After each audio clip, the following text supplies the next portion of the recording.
The most dangerous mistake a person can make is believing a badge tells the whole story. At exactly 8:23 on a warm Thursday morning in Dallas, Texas, traffic moved with the familiar rhythm of commuters heading toward another ordinary workday. Office buildings reflected the rising sun. Coffee shops welcomed long lines of customers, and the city carried on without the slightest hint that before sunset, one decision made on a quiet street would trigger consequences no one inside the police department could have imagined. Marcus Reed drove an unremarkable gray sedan through downtown traffic with one hand resting lightly on the steering wheel while his partner, Ethan Brooks, quietly monitored activity on a secure mobile device. Neither man wore clothing that suggested federal authority. Marcus had chosen a dark charcoal polo shirt beneath a lightweight jacket, while Ethan wore jeans and a simple button-down shirt that allowed them to blend naturally into the morning crowd. They'd spent years learning that the most valuable badge was often the one nobody ever saw. Their assignment required patience rather than speed. Every turn, every stoplight, and every mile had been carefully planned long before sunrise. They exchanged only brief observations because silence often revealed more than conversation. Marcus glanced into the rearview mirror and calmly said, "Stay focused. We're almost there." Ethan nodded without looking up from the information displayed on the encrypted screen. "Everything is still matching the timeline," he replied quietly. For several peaceful moments, nothing seemed unusual. Then flashing emergency lights suddenly appeared behind them. Marcus checked his speed, activated his turn signal, and smoothly pulled onto the shoulder beside a wide commercial boulevard. "Interesting," Ethan murmured as he locked the secure device and placed it out of sight. Marcus remained composed. "Let us see what they want."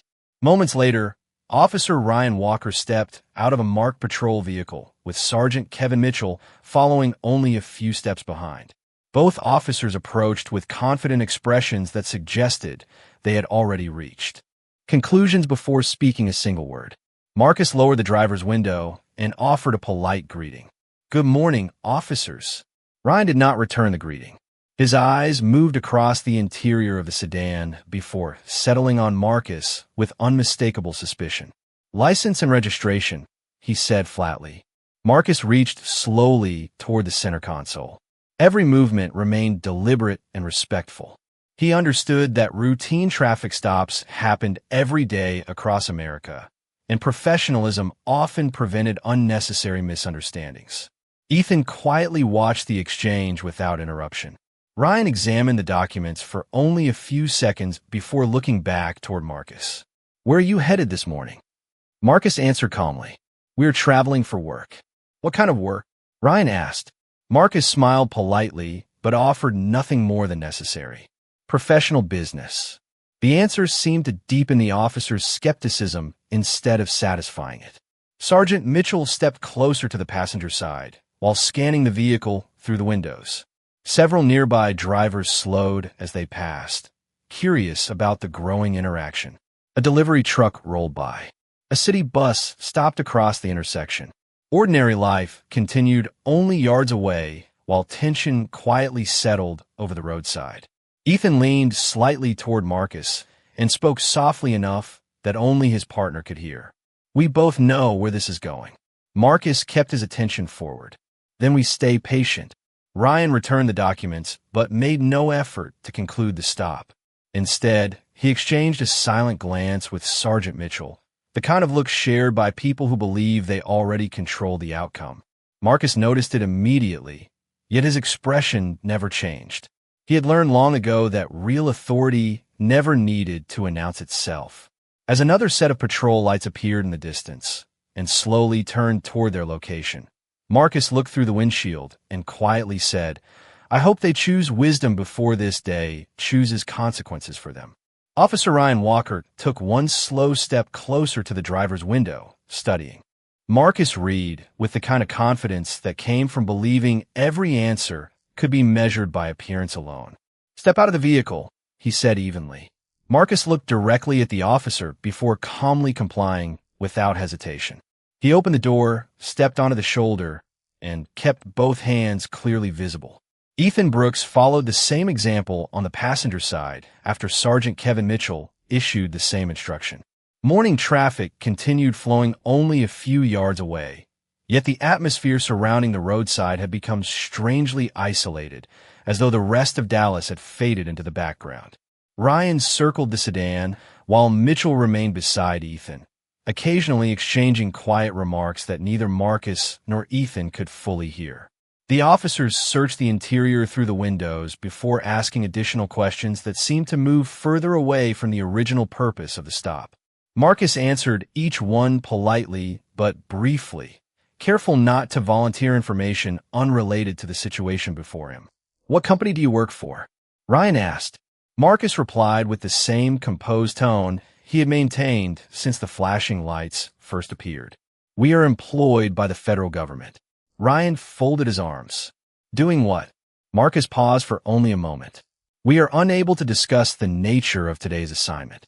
Ryan gave a short smile that carried little warmth. "That sounds convenient." Ethan remained remarkably calm. "Officer, we have identified ourselves as federal employees. If additional verification is needed, your department can request it through the appropriate channels." Mitchell looked toward Ryan before quietly shaking his head. "Not good enough," he said. "People claim a lot of things." Several more patrol vehicles slowly arrived and parked behind the first cruiser, their emergency lights casting alternating reflections across nearby storefront windows.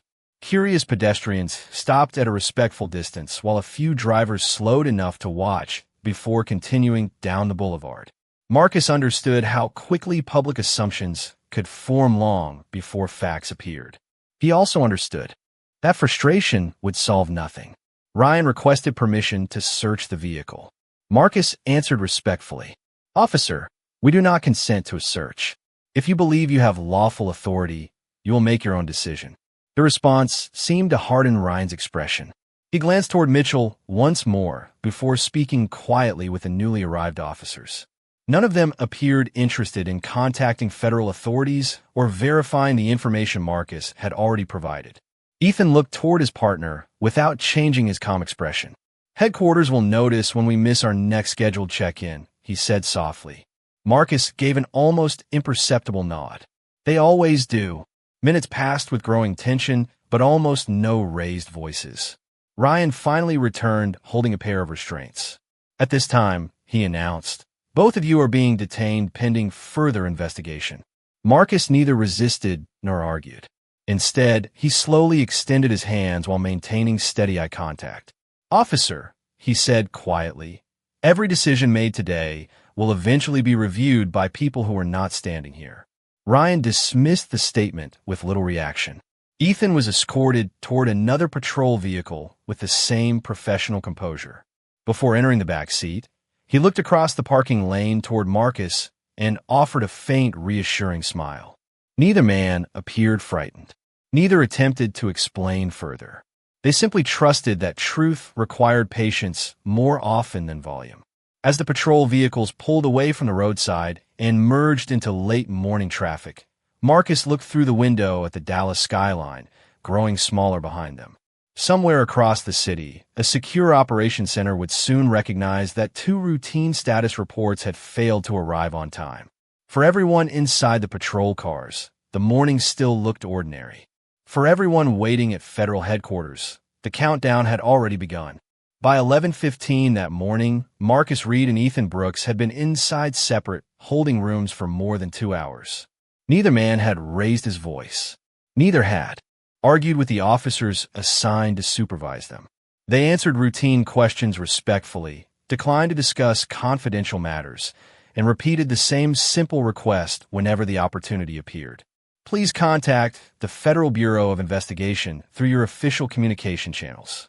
Each request was acknowledged, then quietly set aside. Inside the station, the atmosphere remained surprisingly ordinary. Telephones hung. Patrol officers came and went. Reports were typed into computer systems. Fresh coffee filled the break room. For everyone working another routine shift, the 2 federal employees in plain clothes seemed like little more than another unusual case waiting to be sorted out. But nearly 20 miles away, inside a secure operations center, routine had already disappeared. At exactly 10:30, the scheduled encrypted status update from Marcus and Ethan had failed to arrive. The first missed report triggered a simple verification process. A second miscommunication activated a higher-level review. Supervisory Special Agent Olivia Bennett stood quietly before a wall of digital displays while analysts checked every authorized communication channel available. Marcus Reed had never missed a scheduled operational check during 12 years of federal service. Ethan Brooks had an equally dependable record. Olivia did not believe in coincidences. Run their last confirmed location, she instructed calmly.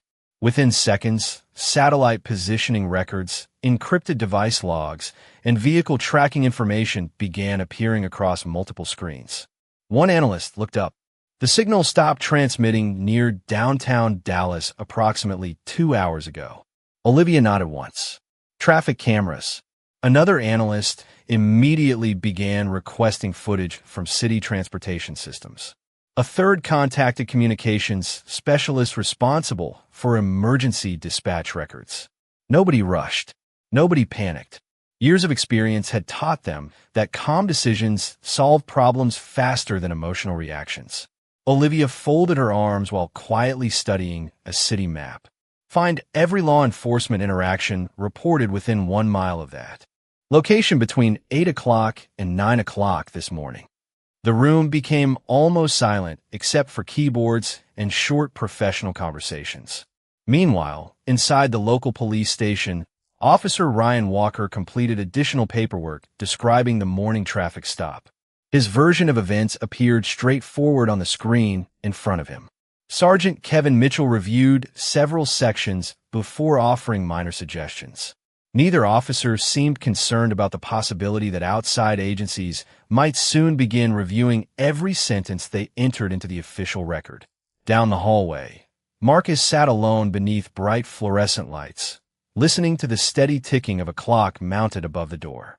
Time moved slowly, yet his confidence never faded. He knew the procedures followed by his own agency as well as anyone. Every missed report automatically created another question. Every unanswered question generated another layer of verification. Federal investigations rarely depended upon luck. They depended upon discipline. Across the building, Ethan reached the same conclusion without exchanging a single word with his partner. He glanced briefly through the small, reinforced window before returning his attention to the quiet room around him. Somewhere beyond those walls, trained professionals were already assembling pieces of a puzzle that local officers did not even realize existed. Back inside the operations center, one analyst suddenly raised a hand. "Supervisor Bennett, we found something." A traffic camera overlooking a commercial boulevard showed Marcus's gray sedan stopped beside the road at exactly 8:24 that morning. Seconds later, multiple patrol vehicles entered the frame. Olivia watched the silent footage without changing her expression. "Keep going," she said. Another analyst opened emergency dispatch audio recorded during the same time period. The room listened carefully as routine radio transmissions slowly revealed the beginning of a story that was becoming far more significant than anyone inside the local police station could possibly imagine. At 12:47 in the afternoon, the parking lot outside the Dallas Police Department looked no different from any other weekday. Patrol vehicles came and went. Officers greeted one another as they crossed the entrance. Citizens walked through the front doors carrying paperwork, expecting ordinary conversations and routine assistance. Inside the building, Officer Ryan Walker believed the morning had finally settled into paperwork and procedure. He had no reason to suspect that hundreds of miles of federal policy, years of operational protocol, and an entire chain of command were already moving quietly toward his location. Nearly 20 minutes earlier, Supervisory Special Agent Olivia Bennett had listened to the final piece of dispatch audio. Every timestamp matched the traffic camera footage. Every minute that Marcus Reed and Ethan Brooks remained unaccounted for strengthened the conclusion she had hoped not to reach. She closed the recording and looked around the operations center. Nobody needed dramatic speeches. Everyone understood the seriousness of losing contact with active federal agents during an authorized assignment. Olivia simply said, "We're going to Dallas." Within minutes, a coordinated response team departed the federal field office. Dark government vehicles merged onto the interstate without flashing lights or sirens. Their urgency did not require spectacle. It required precision. Every mile carried them closer to answers that would either confirm an unfortunate misunderstanding or reveal something far more troubling. Inside the police station, Marcus remained seated with remarkable patience. An officer assigned to monitor the holding area glanced through the window several times, almost expecting frustration or complaints. Instead, Marcus acknowledged him with a polite nod each time.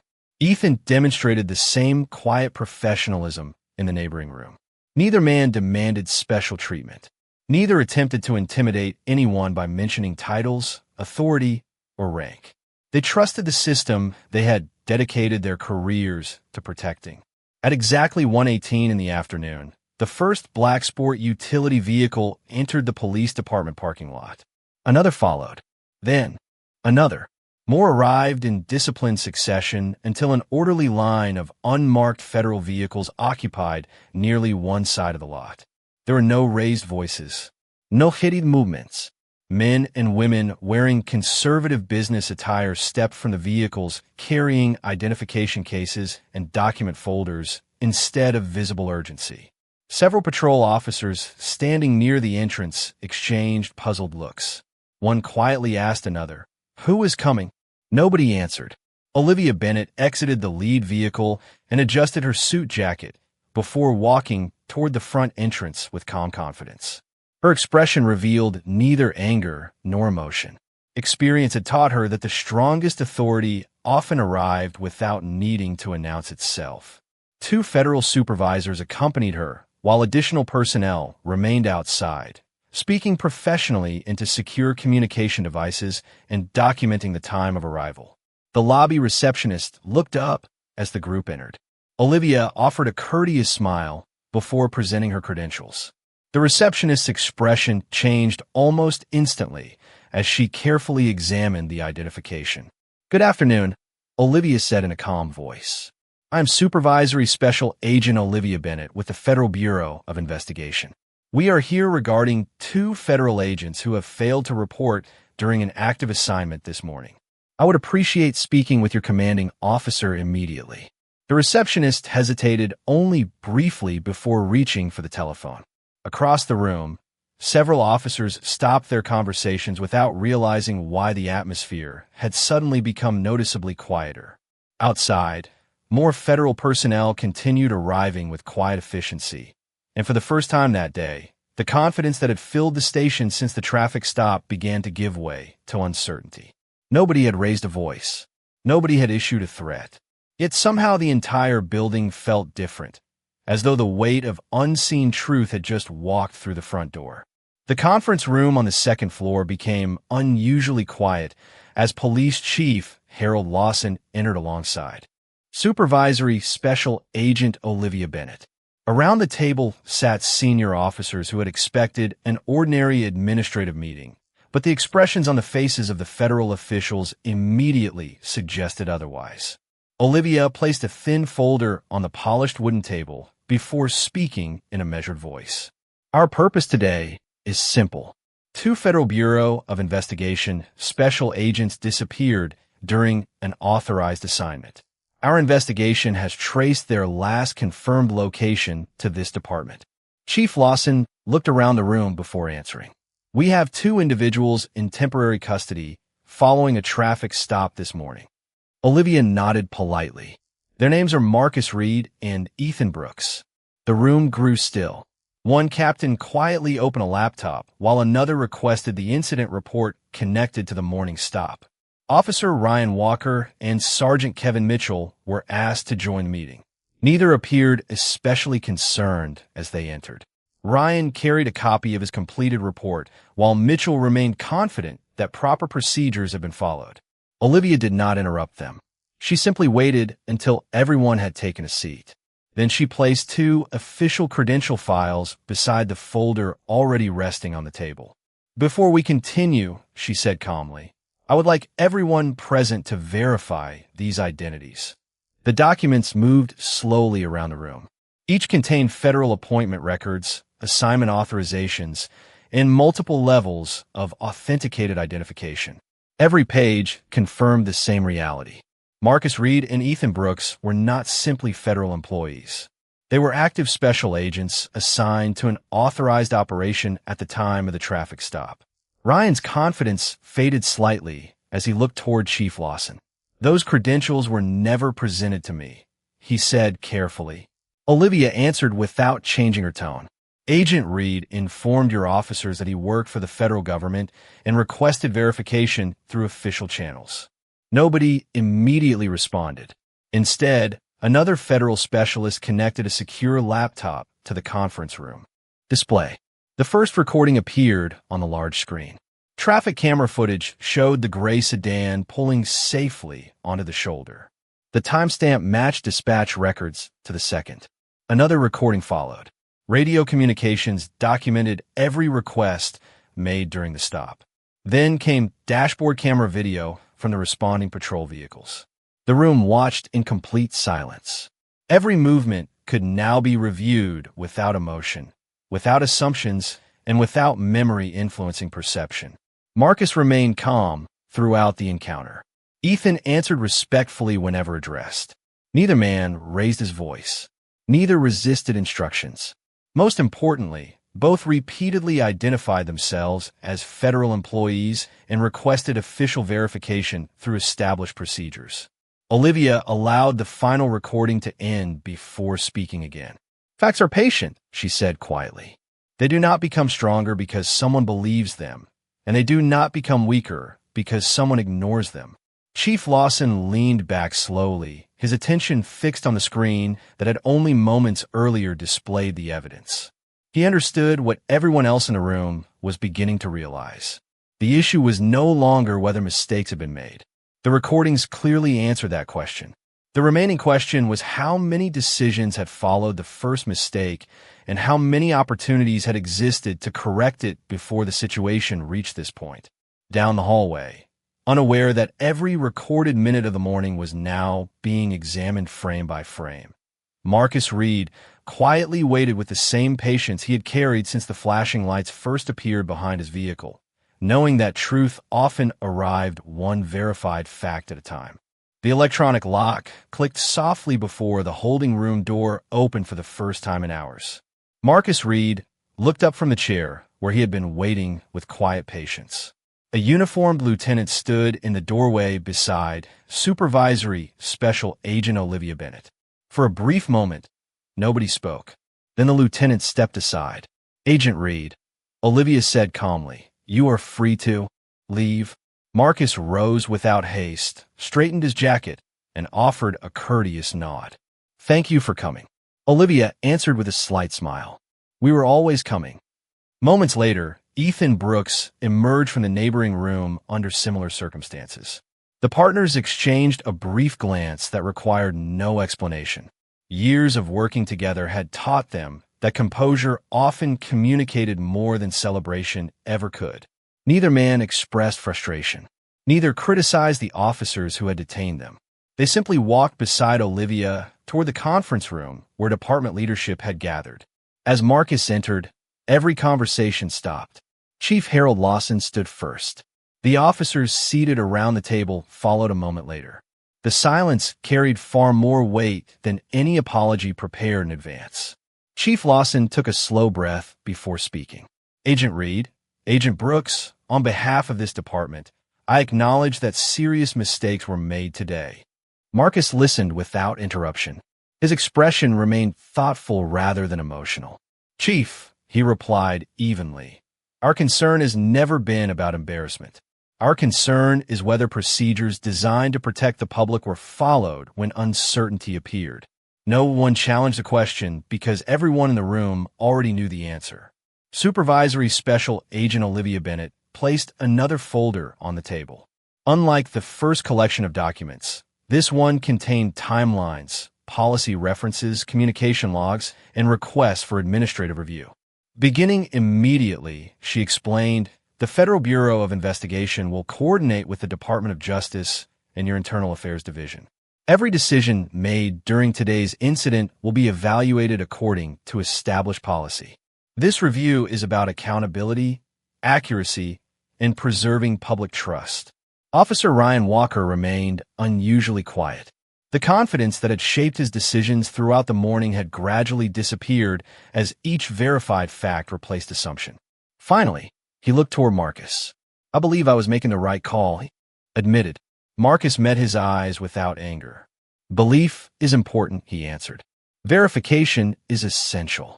The simple response settled over the room with unexpected force. Nobody argued because the evidence already had. Sergeant Kevin Mitchell lowered his eyes toward the reports spread across the table. Every missed opportunity now appeared obvious. Every request for identity verification that had been ignored represented another chance to prevent everything that followed. Outside the conference room, additional federal specialists quietly collected digital records, body camera files, dispatch recordings, and written reports according to established legal procedures. There was no rush, no raised voices, and no dramatic confrontation. Professionalism governed every step because lasting accountability depended upon careful documentation rather than emotional reaction.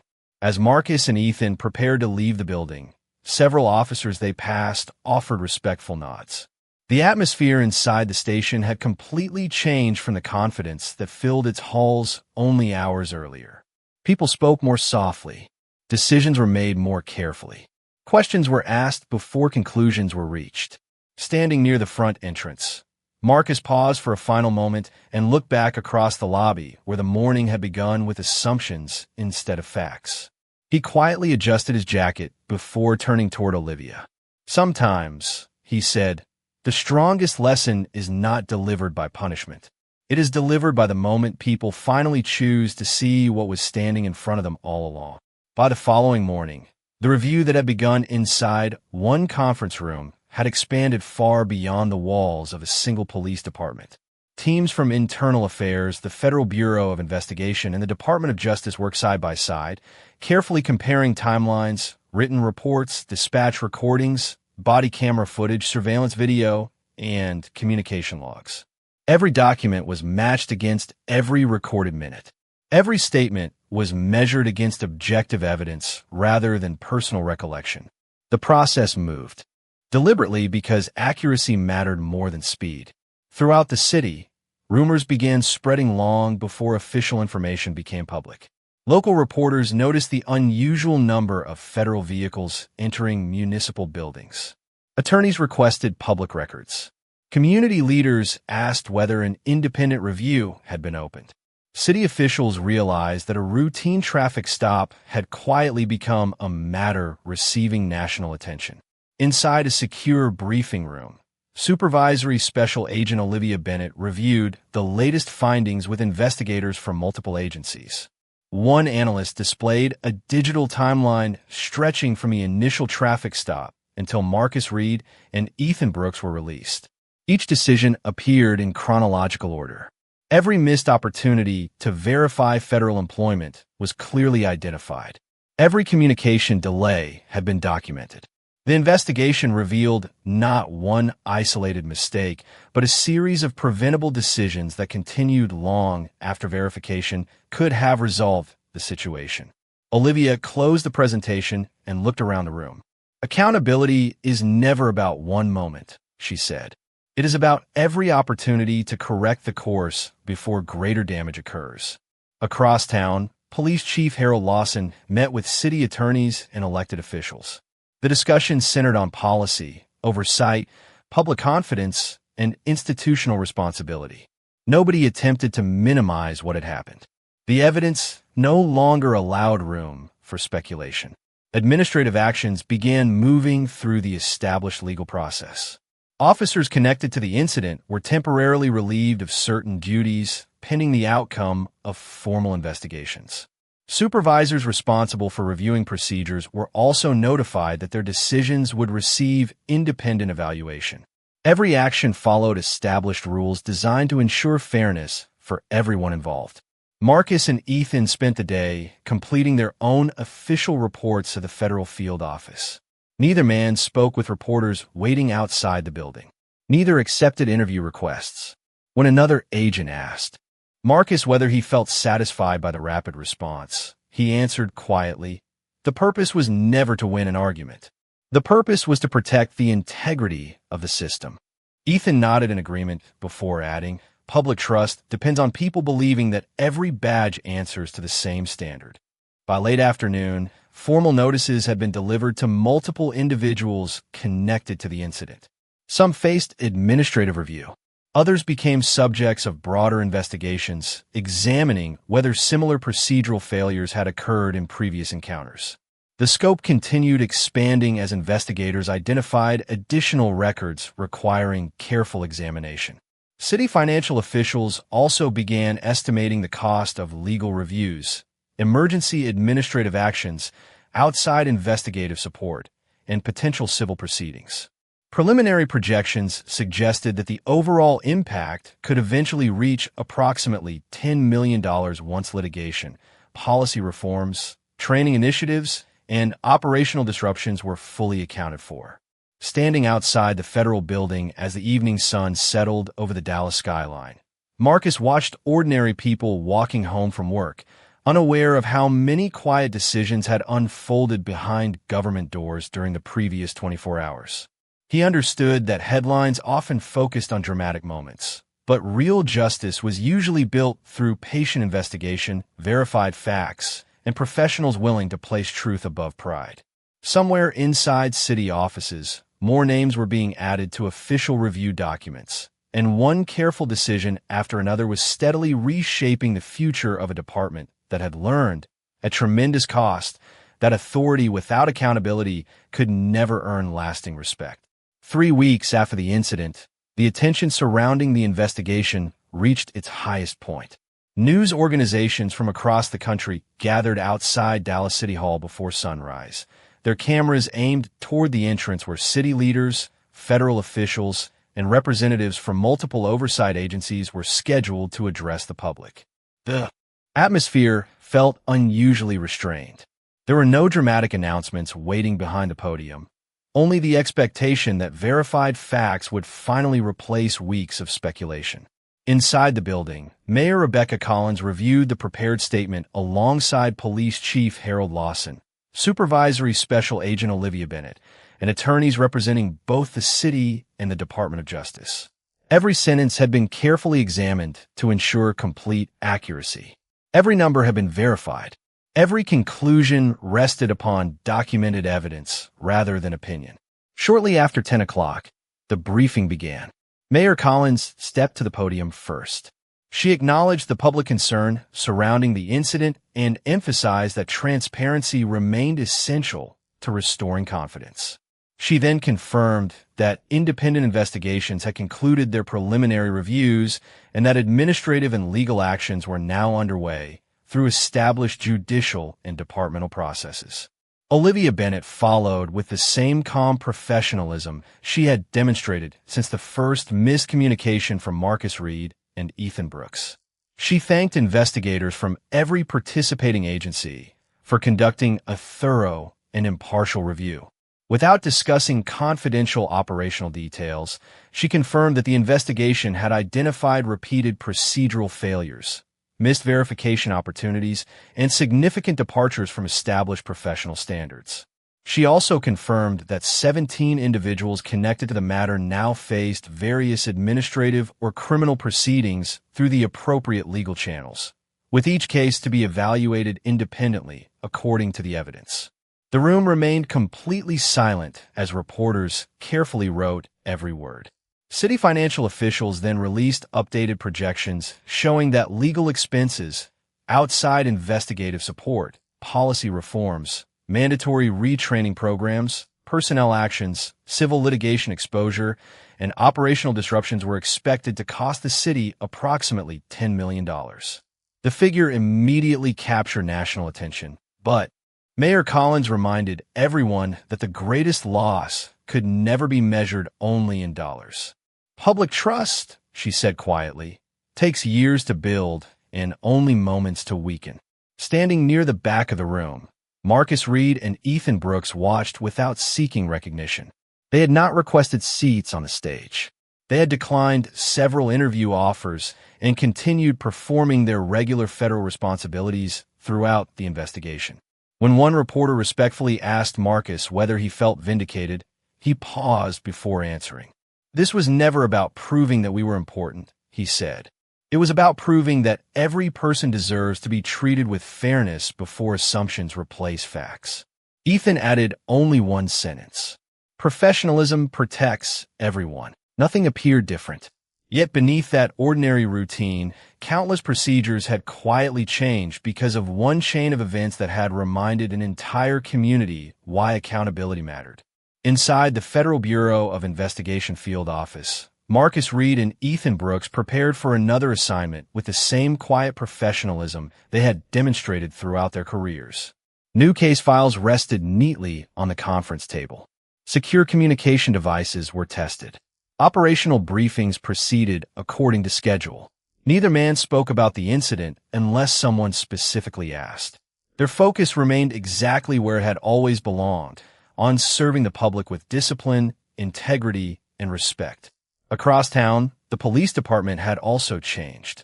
Updated verification policies had become mandatory. Supervisors received additional training emphasizing careful decision-making before assumptions could influence official actions. Officers practiced communication scenarios designed to encourage questions before conclusions. The changes required time, patience, and humility, but they reflected a commitment to rebuilding confidence one professional decision at a time. Former confidence built upon certainty had slowly been replaced by confidence built upon careful verification. Officer Ryan Walker no longer viewed authority the same way. The investigation, the public scrutiny, and the months of reflection had forced him to confront difficult questions about judgment, responsibility, and the unseen consequences of assumptions. He understood that experience alone could never replace the obligation to verify facts. One afternoon, during a department training session attended by new recruits, Ryan stood before a classroom and shared a lesson that surprised many of those listening. Without discussing confidential details, he explained that every badge represented a promise rather than a privilege. The easiest decision, he told them, is believing that first impressions are enough. The professional decision is making certain before acting. The room remained silent because everyone recognized the importance of those words. Growth often begins the moment pride gives way to honesty. Several weeks later, Marcus unexpectedly encountered Chief Harold Lawson during a regional public safety conference. The two men shook hands warmly. The conversation lasted only a few minutes, but it reflected something neither had expected during that difficult day months earlier. Chief Lawson thanked Marcus once again, not for remaining patient during the investigation, but for allowing professionalism to guide every response afterward. Marcus answered with the same calm wisdom that had defined him from the beginning. Institutions become stronger when people choose truth over comfort. As the conference ended, Marcus stepped outside into the late afternoon sunlight and watched families crossing the plaza, children laughing beside a fountain, and officers from different agencies exchanging respectful conversations. It reminded him that public service was never about individual recognition. It was about protecting the trust shared between ordinary people and those sworn to serve them. Every uniform, every badge, and every official title carried meaning only when supported by character.